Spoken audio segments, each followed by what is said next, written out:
Friends, இன்றைக்கி நம்ம பார்க்க போகிற ரெசிபி ரொம்ப ஹெல்த்தியாக சிம்பிளாக டக்குன்னு செய்யக்கூடிய கம்மி விலையில் இருக்கக்கூடிய பழத்தில் இருக்க ஜூஸ் தான் பப்பாயா அண்ட் பனானா ஜூஸ். வாங்க எப்படி செய்யலான்னு பார்க்கலாம். ஃப்ரெண்ட்ஸ், இன்றைக்கி ஒரு சம்மர் ட்ரிங்க் பார்க்கலாம். ஒரு மிக்ஸி ஜார் எடுத்துக்கலாம். அதில் வெட்டி வச்ச பப்பாளியை ஒரு 2 கை போட்டுக்கலாம். 2 கை பப்பாளியை போட்டிருக்கோம். அதுக்கு பெரிய வாழைப்பழமாக இருந்தால் 1, சின்ன வாழைப்பழமாக இருந்தால் 2 கட் பண்ணதை போட்டுக்கலாம். ஒரு பிஞ்ச் ஆஃப் சால்ட், ஒரு 1/4 ஸ்பூன் ஜீரா பவுடர், ஸ்வீட்டுக்கு ஏற்ற மாதிரி நம்ம தேன் போட்டுக்கலாம். உங்களுக்கு எவ்வளோ தேவையோ அவ்வளோ. நான் ஒரு 3 ஸ்பூன் போடுறேன். கொஞ்சம் ஐஸ் கியூப்ஸ் போட்டுக்கலாம். உங்ககிட்ட ஐஸ் கியூப்ஸ் போடலாம்னு போடலாம். ஐஸ் கியூப்ஸ் போட்டாலும் போட்டுக்கலாம், இல்லை கோல்டு வாட்டரும் ஊற்றி இதை நல்லா இப்போ பிளண்ட் பண்ணி எடுத்துகிட்டு வந்துடலாம்.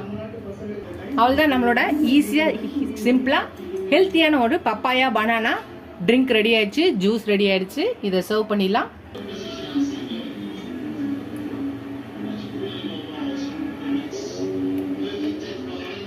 இப்போ ஊற்றிட்டு கொஞ்சம் கட் பண்ணி வச்சிருக்க பப்பாயாஸ், பனானாஸ், பப்பாளி பழமும் வாழைப்பழத்தையும் கட் பண்ணி வச்சுருக்கேன்.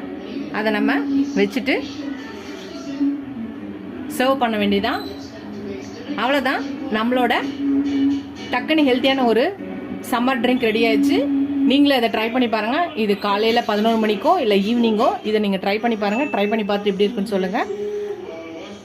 இதே சப்ஸ்கிரைப் பண்ண எல்லா ஃப்ரெண்ட்ஸ்க்கும் ரொம்ப ரொம்ப தேங்க்ஸ். சப்ஸ்கிரைப் பண்ணலாம். என் சேனல் பக்கம் சப்ஸ்கிரைப் பண்ணிட்டு பாருங்கள். இதோட அடுத்த வீடியோவில் அடுத்த ரெசிபியில் பார்க்கலாம். எனக்கு என் சேனலுக்கு சப்போர்ட் பண்ணிங்கன்னு நினைக்கிறேன். டாடா பாபா ஃப்ரெண்ட்ஸ்.